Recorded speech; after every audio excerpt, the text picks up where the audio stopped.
तो आज हम चैप्टर का रिवीजन करेंगे हाइट एंड डिस्टेंस। ठीक है, तो इसमें लिखेंगे बच्चों क्या है हाइट एंड डिस्टेंस का क्या मतलब है।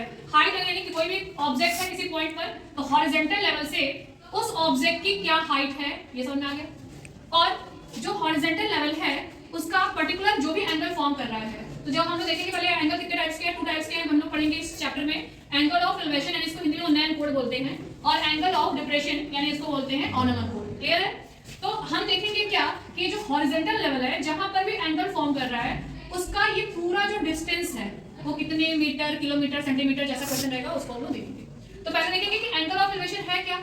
तो इसमें एक ऑब्जर्वर यानी कि एक प्रेक्षक यानी कोई ह्यूमन अगर किसी भी पर्टिकुलर पॉइंट से हॉरिजॉन्टल पॉइंट, समझ में क्या याद रखना, इस चीज को ध्यान देना, हॉरिजॉन्टल प्लेन होना चाहिए, जो लेवल है, जो हॉरिजॉन्टल लेवल है वहां से अगर किसी पिक पॉइंट पर कोई ऑब्जेक्ट रखा है उसको अगर देख रहा है तो उस समय जो हॉरिजॉन्टल से और ऑब्जेक्ट को, जो ये तुम्हारा ऑब्जर्वर है ना, जब ऑब्जर्वर अपने लाइन को कहां पर ऑब्जेक्ट से टच करेगा वहां पर जो एंगल फॉर्म होगा हॉरिजॉन्टल पे वो होगा एंगल ऑफ एलिवेशन। ठीक, लेकिन अब ऑब्जर्वर ऊपर है, ठीक है, अब ये ऊपर है, छत पर है हम, और छत से ऐसे नीचे देख रहे हैं, ठीक है, तो उससे ऑब्जेक्ट के बीच में जो एंगल बनेगा वो हमारा क्या होगा, एंगल ऑफ डिप्रेशन। ये दिख रहा है ना बच्चों, यहाँ पर ऑब्जर्वर है, इस ऑब्जेक्ट को देख रहा है, तो वहां पर जो एंगल फॉर्म होगा एंगल ऑफ डिप्रेशन। जब हम लोग क्वेश्चन करेंगे तो अल्टरनेट इंटीरियर एंगल से देखो, ये एंगल आ जाएगा कि नहीं आ जाएगा, जो एंगल तुम्हारा यहाँ पर फॉर्म करेगा वही एंगल यहाँ पर भी होगा।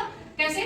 Alternate interior angle. क्लियर है? और यहाँ पर हम लोग ड्रॉ कर देंगे तो एक ट्रायंगल बन जाएगा हमारा पूरा। क्लियर है? तो आज बस ये दो टॉपिक में ध्यान दो, एंगल ऑफ एलिवेशन क्या है और एंगल ऑफ डिप्रेशन क्या है। अगर ये एंगल अच्छे से क्लियर है, डायग्राम सही बनाओगे तो इस पूरे चैप्टर के क्वेश्चंस बहुत